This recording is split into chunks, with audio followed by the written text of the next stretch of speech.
There is a fashion house loved both by the Vatican and the Mafia, and that's no other than Brioni.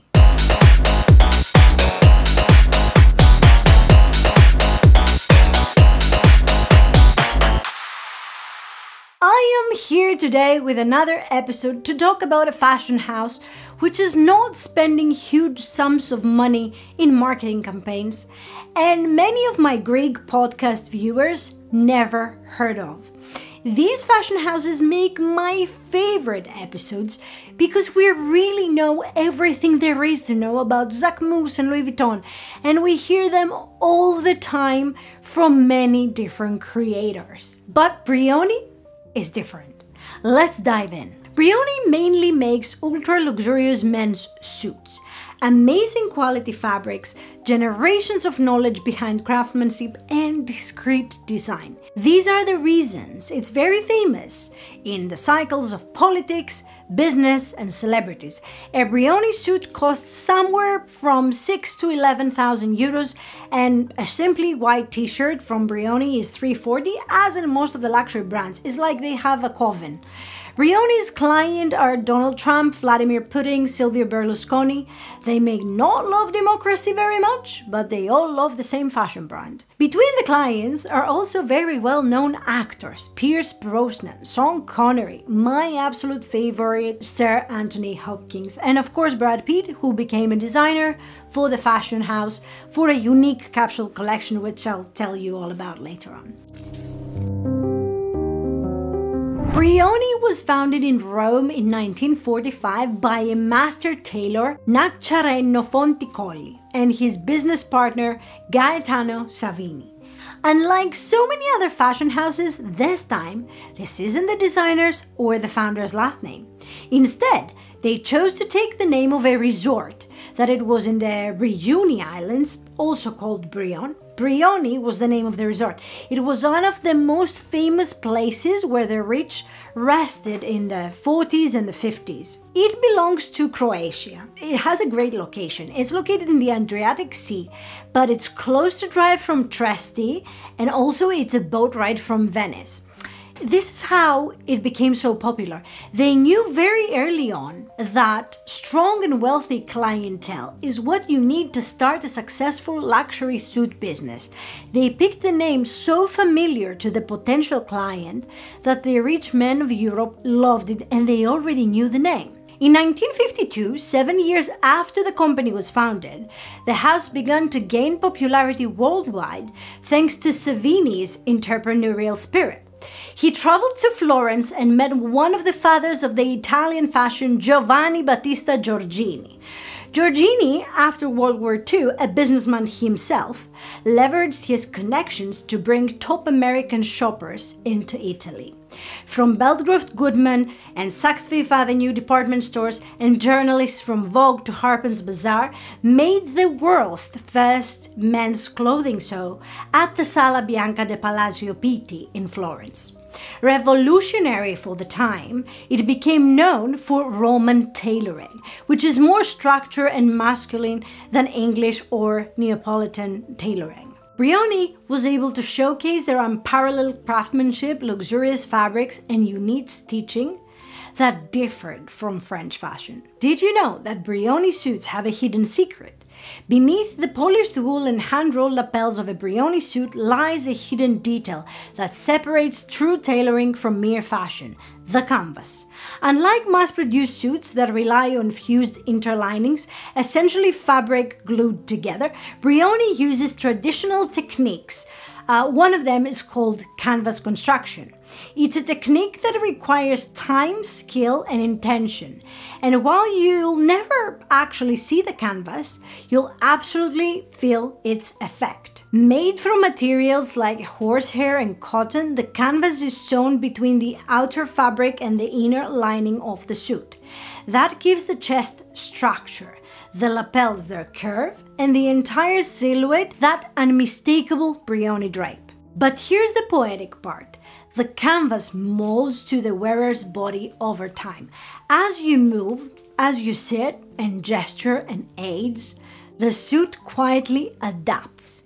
It doesn't just fit you, it learns you. The result is a suit that feels almost alive, personal, responsive, and utterly bespoke.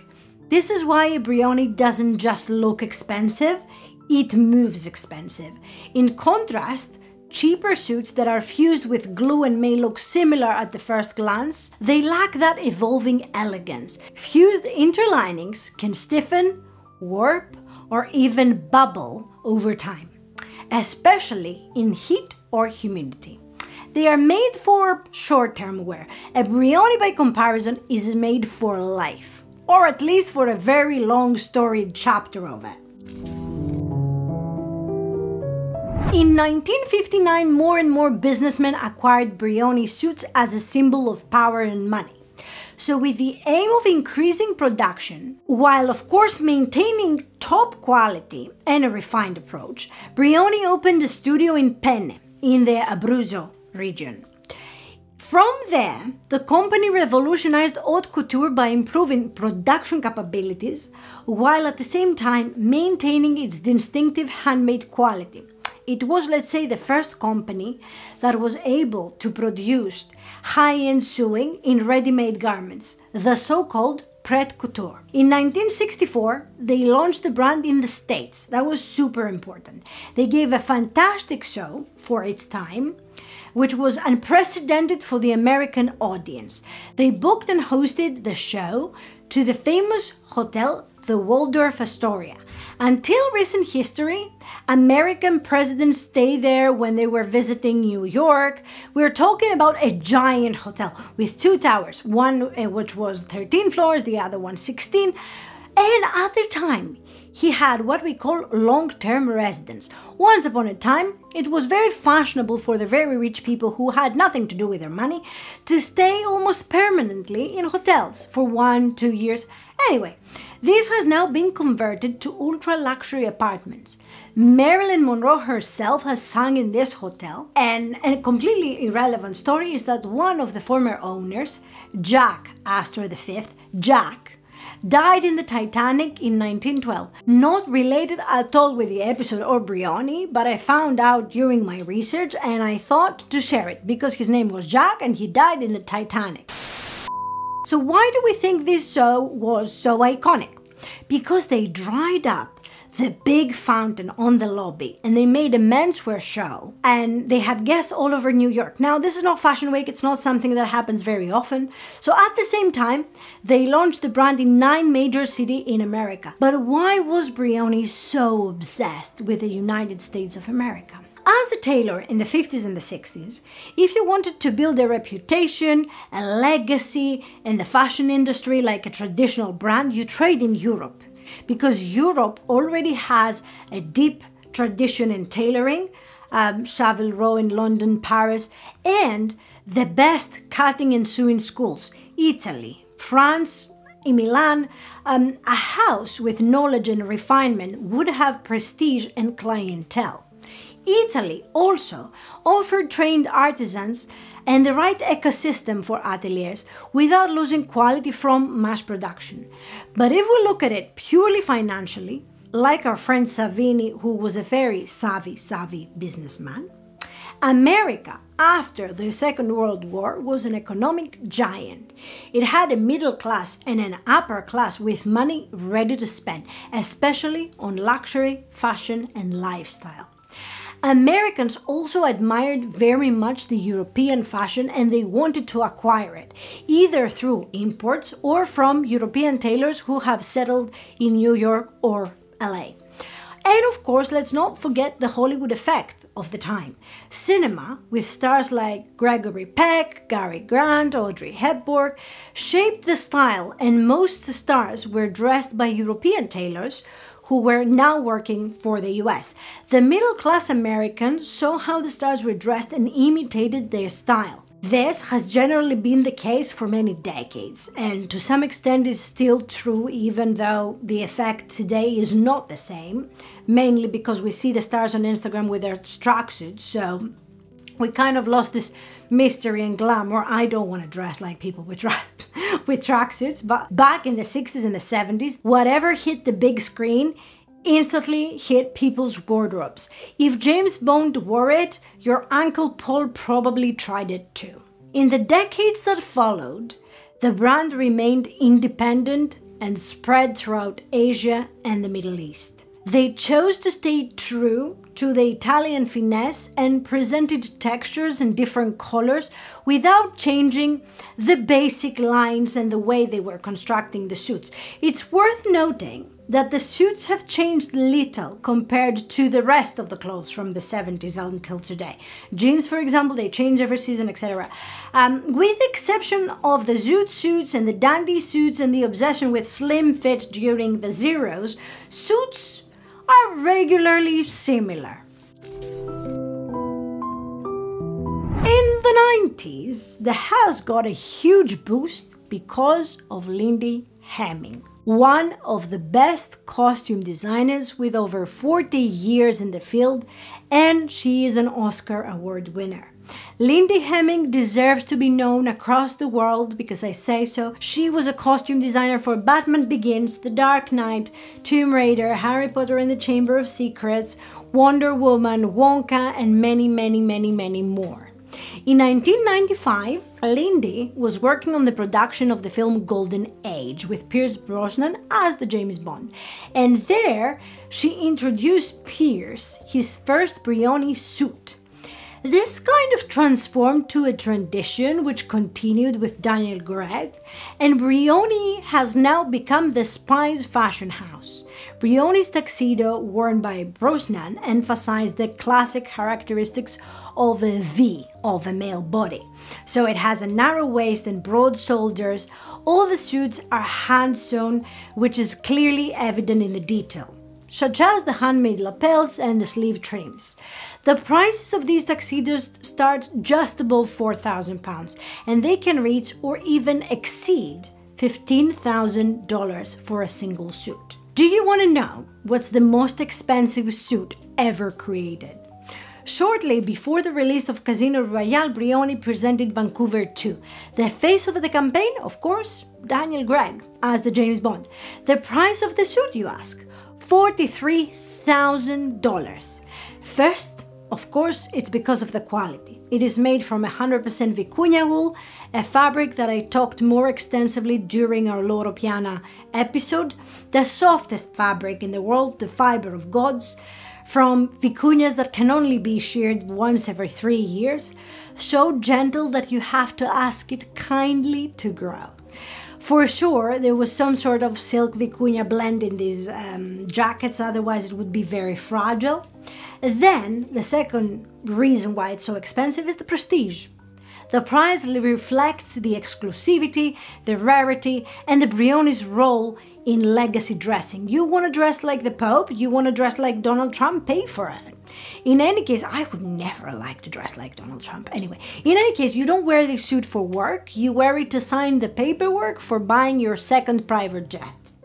To avoid the multiple strokes and the outcry, as there was a financial crisis of 2008, they also created a collectible Bond-themed tuxedo worth only $3,000.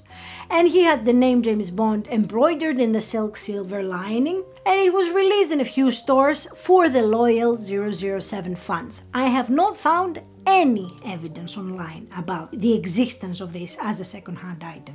The late 90s was an expansion era for all the fashion houses, as everyone seemed to have a lot of money and fashion was booming. They started a women's label called Lady Brioni. They started a new sportswear line for men and women, and as if these lines were not complicated enough to produce, they also decided to do perfumes and accessories. All the range, shoes, bags, glasses, I don't know who took that decision, it seemed crazy. This decision came with some financial challenging. Were later overcome in a very clever way. Brioni established his own school of tailors, where the kids who would later get a degree in tailoring that would apprentice straight for the brand. Think about it like you have an internal production of tailors. They also did a collaboration with the Royal College of Arts in London to train master tailors. So, cheap labor. Brioni was doing just fine until the mid-zeros. I don't know if you remember it. I do remember my salary being cut in half. Moment of silence to relieve my trauma. Yes, thank you. Italy, exactly like Greece, was on its knees economically. But that was not the whole reason. In general, the 2000s, we saw the seriousness of the suits to begin to disappear, especially in Silicon Valley when the new tech lords are wearing business casual attire, and they are business casual guys, kind of shifting the previous status quo.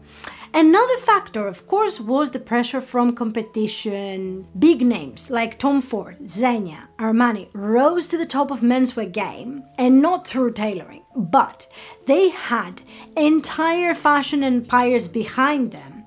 Their success in other categories, from fragrances to casual wear, gave them the marketing muscle to elevate their suit lines. In 2011, Brioni was bought by the Kering group, back when it was still called PPR, as part of the move to strengthen their hold on the luxury menswear market. And well, you know what happens when legacy houses get scooped up by big conglomerates. The soul usually gets dried clean out. Quality gets compromised, identity gets fuzzy, and the story becomes less about heritage and more about quarterly returns. To make things even more chaotic, Brioni's creative direction changed more often than Taylor Swift's track list of exes, and with just as many headlines. Let's talk about a heartbreaking but also very educational story about how the acquisition of historic brands by those conglomerates always comes with the risk of ruining the name they've been making for 100 years. So in 2016, they decided to hire a man who doesn't know how to sew a button, who doesn't know how to make an umbrella skirt pattern, you know it's the easiest one, to hold the helm of the house that specializes in tailored haute couture. Do you understand? Like, how? Not Gucci, not Balenciaga, a suit fashion house. They appointed Justin O'Shea as a creative director. O'Shea was not a designer. He had not gone to fashion school, he was a fashion buyer. He was appointed to this position because he had a significant Instagram following. He was a guy full of tattoos with a long beard, with a style between a rock star and a bouncer. He was very cool. He worked in Mike Teresa previously. He was the it guy of fashion. He had no bloody experience in making clothes or creating collections, for that matter. It was the shortest nightmare for the brand. It only lasted 6 months. In those 6 months, he changed the logo. He changed the logo of the house and used a goth font in Brioni. He loved it so much that he added this gothic B everywhere. And I mean everywhere. He wanted to get hired from Balmain or Balenciaga, and he got confused. I don't know what happened with him. He presented only one collection, for which he chose Metallica to be the face of the new era, dressed in Brioni tuxedos. It was more of a rock tour than haute couture. That was not the problem. The problem was the collection itself. The collection had dark Victorian vampire-style outfits, velvets and laces and leather details on jacket. It didn't look Brioni at all. Nothing resembled the classic made-in-Italy spirit of the brand. He focused so much on the rock and roll elements as if he was working for McQueen or Balmain. I thought of Philip Lane, but I didn't want to enjoy him that much. Old customers were shocked. Critics spoke of stylistic dissonance. Sales fell to the floor. Although I'm a huge, you know it, some of you know it, I'm a huge fan of designers that include strong rock and roll elements. I deeply appreciate the music and the culture. This is the music I love too. Some revolutionary changes are designed to fail. That was one of them. That was a complete disaster, a flop. Imagine hours before the announcement of his dismissal, he made a post on Instagram with a coffin that had Brioni's logo on it, as if he was saying, RIP to myself. The brand managed to survive and kind of rebrand the rebranding. Now we got Austrian designer Norbert Stumpf, who has been Brioni's creative director since 2018, and he's doing just fine. He's got fresh ideas, but he also carries the classics with pride, as the brand's customer want. 3 years later, in April 2021, Brioni and Brad Pitt teamed up for the BP Signature, a 7-piece mini wardrobe, capturing the actor's laid-back luxury style. Think Oscars-ready velvet evening wear, weekday cashmere polos, and even they have Pitt's actual signature stitched inside. It was Brioni's first ever ambassador capsule and a stylist milestone. The first quarter of 2025 marks a double-digit increase in revenue. But I'll leave that for Kering because I don't care. The fall-winter 2025-2026 presents a slow luxury philosophy, emphasis on precision, elegance, and comfort. Everything that their rich clientele needs. A casual weekend in Monaco, a White House meeting, or a mafia sit-down, you name it. That was our little episode this week. Let me know down in the comments if you feel like the quality drops when legacy brand joins the big groups. Obviously, I'm not a fan. I think I've said it in another episode as well. If you really like this video, give it a thumbs up, hit the subscribe button, and if you liked it too much, share it on social media. It really helps a lot. Until next time, kisses.